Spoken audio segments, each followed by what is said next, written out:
So that took precedence over this update call. Fortunately, we didn't really miss a whole hell of a lot from last week to this. I'll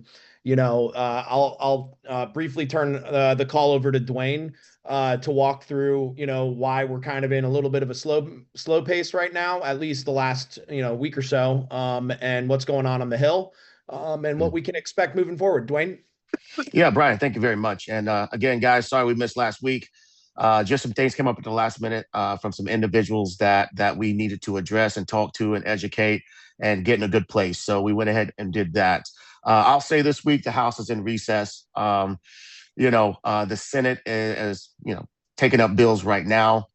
There are members of Congress, as we mentioned a couple weeks ago, who are engaging on this issue, who want to be brought up to speed on this issue, who have questions on this issue, who have constituents and businesses that are involved on this issue that have now started to get involved. And so some of that is Brian, myself, and other people in the industry that are aligned, talking to those members, walking them through, giving them the cost analysis, giving them how many jobs may be lost, giving them how much this affects moms, how much this affects kids, everything that we've all talked about. But I'd also say what's going on the Hill right now is you've got a lot of different legislation that's currently getting the attention. FISA is one that comes to mind. It's kind of in a weird place when it comes to the House and Senate and the pathway forward. And legislation like that is always really tricky and takes its time. You've got a Iran war funding bill that's probably coming down the pipe pretty soon. They're trying to hash out what that looks like. You've got some senators who have their own priorities when it comes to that funding bill. That while it doesn't have to do with the Iran war, it has to do with other factors that that are involved in his or her states. So what Brian and I are doing and our allies are doing is really talking and educating members and really discussing like, hey, like the crops are in the ground. This has to happen. Here are the avenues that we can make this happen. And this is how we save the whole industry. So with that, I'll turn it back over to Brian. I wish I had more for you guys, but I don't sugarcoat anything for you guys. That's where we are. Yeah, and I guess I'll come over the top and provide just a really good positive update. We continue to engage and chat with one of our champions, Congressman Barr, who's been absolutely phenomenal, and he is absolutely adamant that the bill he's been working on, and it's a bipartisan bill. He's been working with other Democrats on this, which I think is very important because this is America's number one most bipartisan issue. When you Yep. poll Americans, we're polling at the mid 80s on finding a proper regulatory path to protect and save the hemp industry, which is very important. And so Congressman Barr has been very committed to it, finding a solution. They've been working with Democrats in the House and finding a bipartisan solution. And the final version of the bill is in Ledge Council. I anticipate that to be completed, shortly. And I anticipate a bipartisan bill to be filed at some point in the next 2 weeks, if not sooner. So that is, I think, the most I can probably give without giving away too much. But I would say we're finally hitting a point where there is, in fact, light at the end of the tunnel, because for far too long it's been like, okay, and we felt pretty good about a month ago that we were ready to roll with Congressman Barr's bill. But instead, we chose a path of making sure that we were going down the proper channel of making sure it's a bipartisan bill and not just a Congressman Barr bill.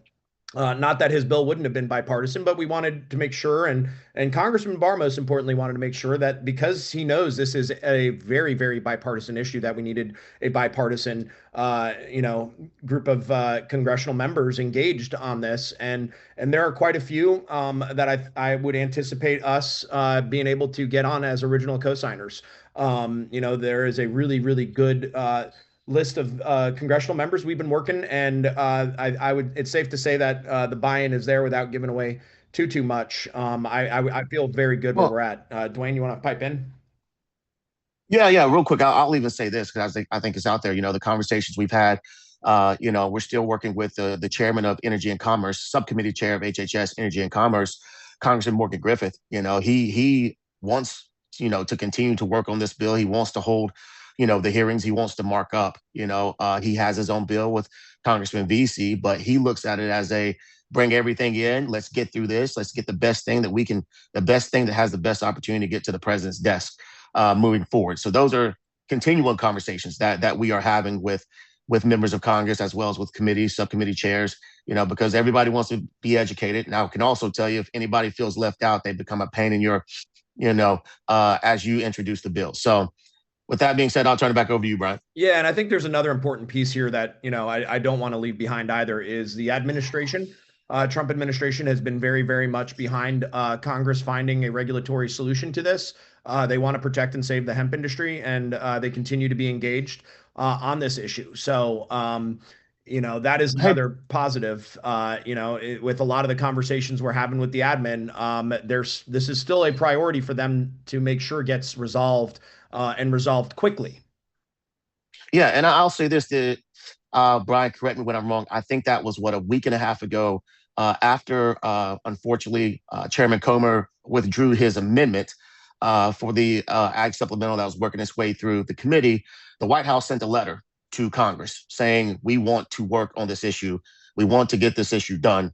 That's one of two letters that the White House has sent. One was it also to Andy Barr earlier on, basically saying, hey, here's some changes we want you to make to the bill.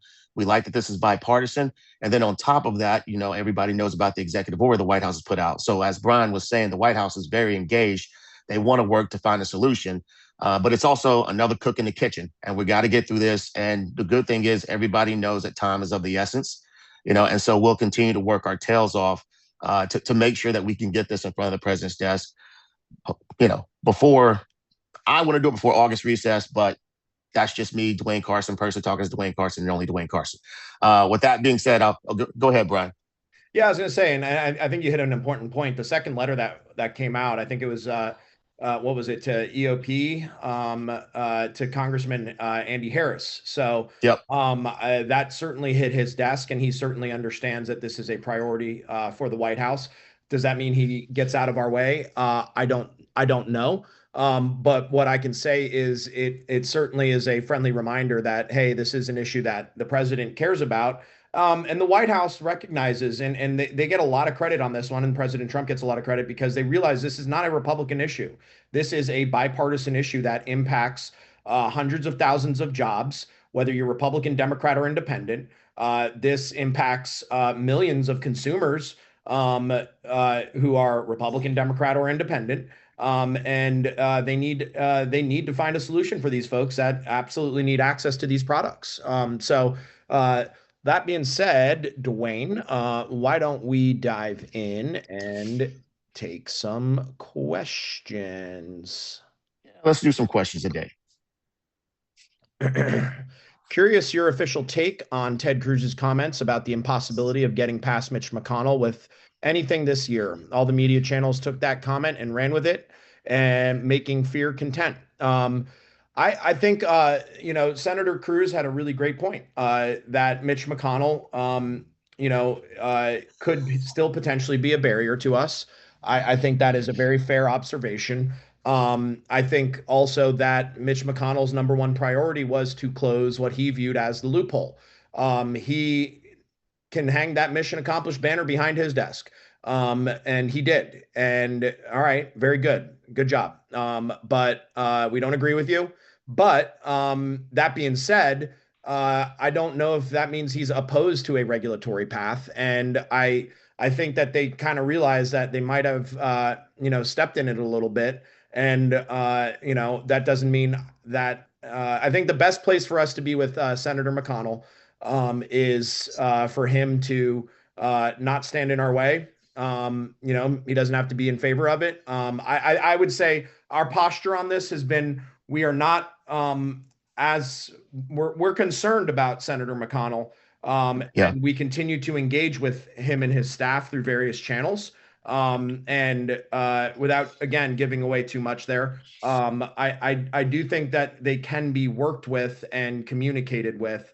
It's just a matter of timing and doing it the right way. But they wanted to close what they viewed as the loophole.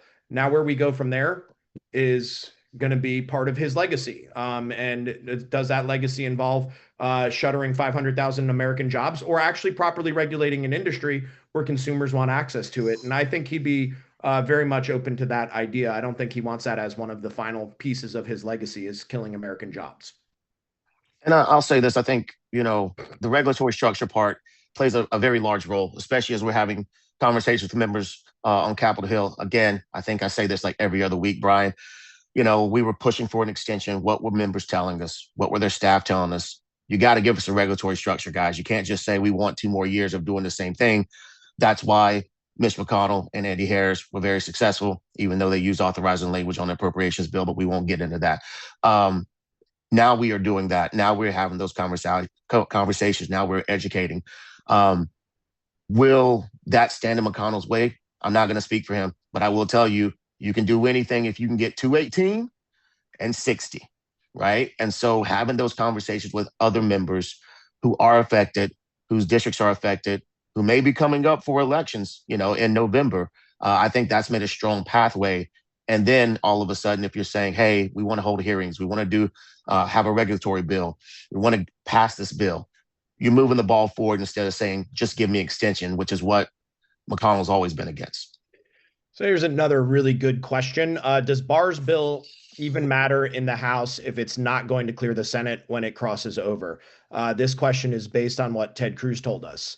I think that's a great question. I think one important thing that to give everyone again more optimism on this is I believe once Congressman Barr files his bill, I imagine what you're going to see, and again, I'm not going to go too much into detail. I imagine what you're going to see is a mirror of that bill getting filed in the Senate, and that bill will Yep. also be bipartisan. So Yep. you're going to see a 1-2 punch of the same bill coming out of the House and then the Senate, which I think only will improve our chances for whatever that third step is going to be.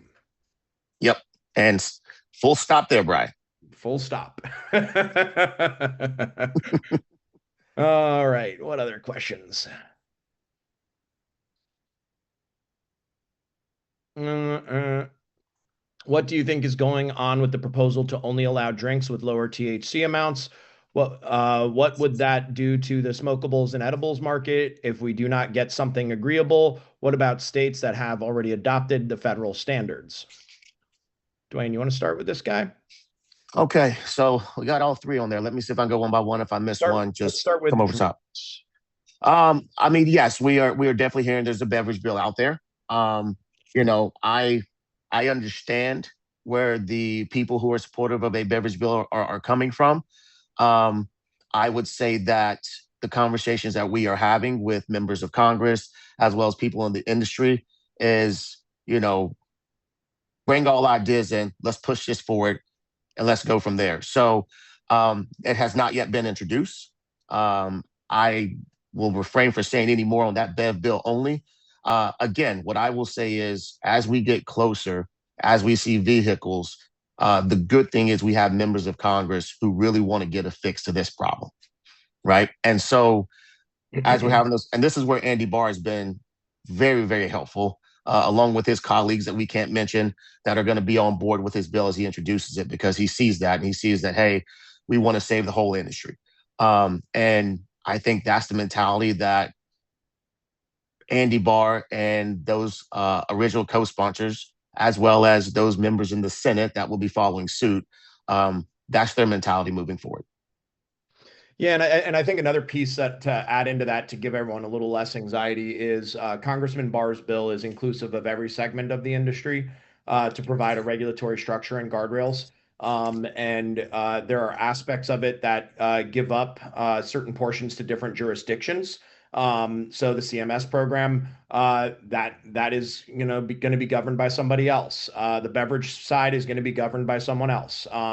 And so I think that's something that's very important. And and states that have already adopted the federal standards as they currently are, that's great. The states, I would say, and this is kind of dives into another one of the questions that was given, that was asked, is for states that don't have regulatory standards, What this federal bill is going to do is provide a federal regulatory framework for every single state to follow. Because as many of you know, if you have been lobbying and working in other states, and the Hifa team has been engaged in multiple states, along with many of our other colleagues in some of the other associations, all of us know that the number one complaint we get from state legislators is there's no federal regulatory structure. There's no framework in place. And so a lot of these guys, and I'll use Texas as a great example because I heard it out of a number of the legislator mouths, including statewide officials, that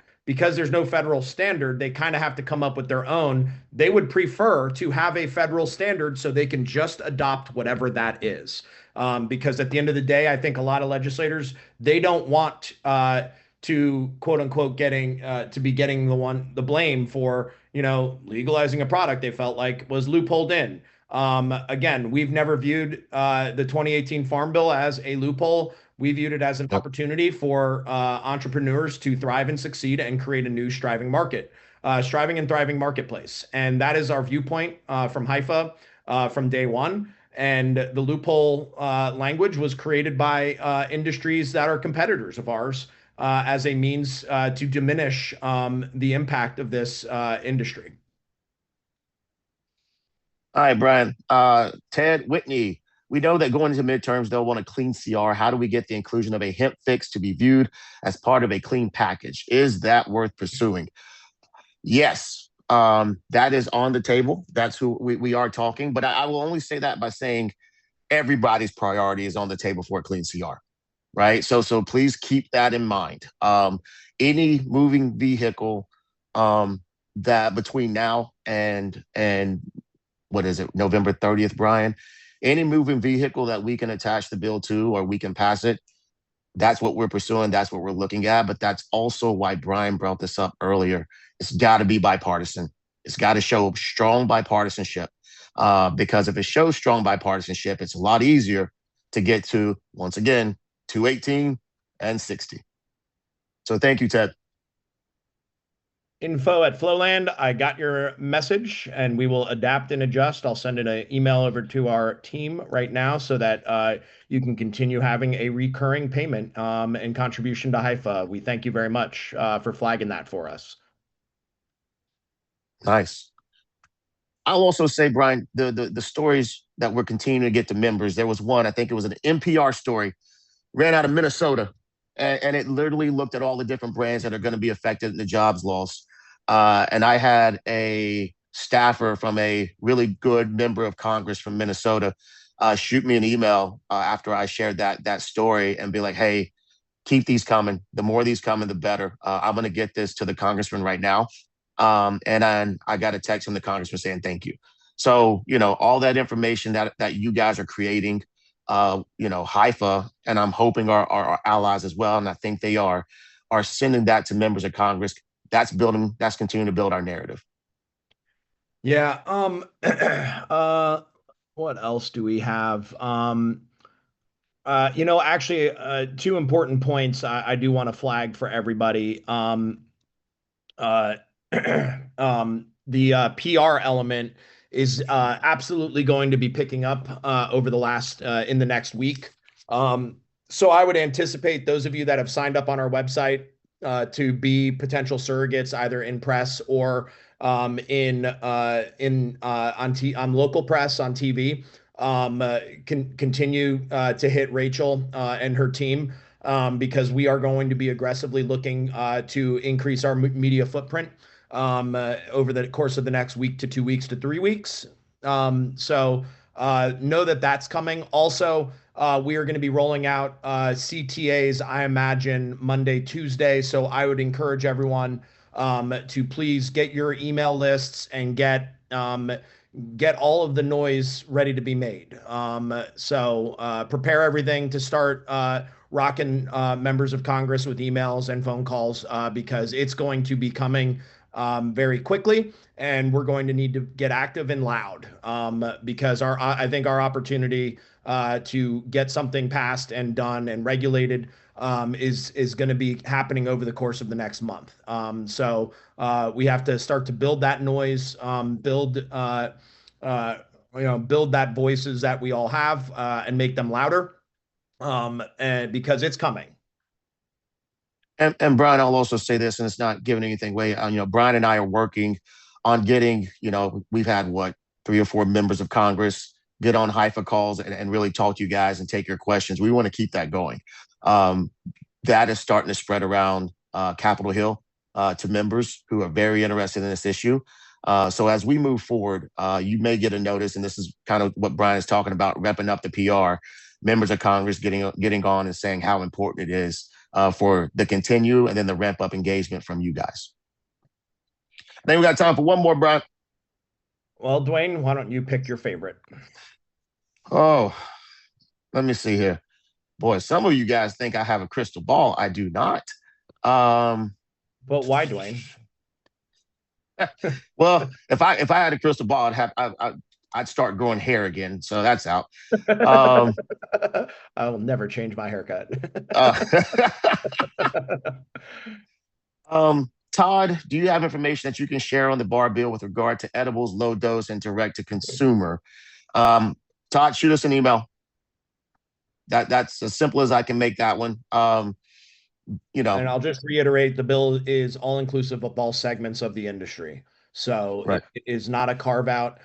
You guys know my thoughts on carve outs. If you're new to this call, I've always believed that a specific segment only carve out is not beneficial to the entire industry.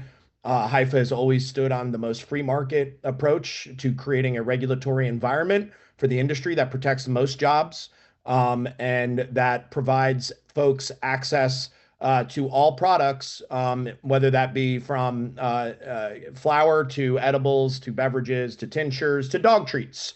And that also includes our friends on the industrial side, because so long as the hemp plant, if the plant has an impact for consumers in a positive way, we are going to advocate for it, and we are going to absolutely fight for it. And that has always been Hifa's position. And from what I have read multiple times over many, many different drafts, the bar bill does just that. Right. Right. Well said, Brian. All right. Well, that being said, folks, it's going to get loud starting next week, and I would, encourage everyone to prepare and get ready. I feel really good where we're at, and most importantly, please, those of you that can, please continue to contribute to Hifa. I'll drop into the chat our contribution link. But continue to give, because the money you guys give, because we are structured as a hybrid PAC, we are able to make contributions to lawmakers that are supportive of our industry. It's important for us to continue to contribute to those that are supporting our industry, and we hold those accountable that are not in support when it comes time for the ballot box. And it's an election issue. It definitely is. All right, guys. Y'all have a great day. We'll talk soon. Thank you, everyone. Have a great week.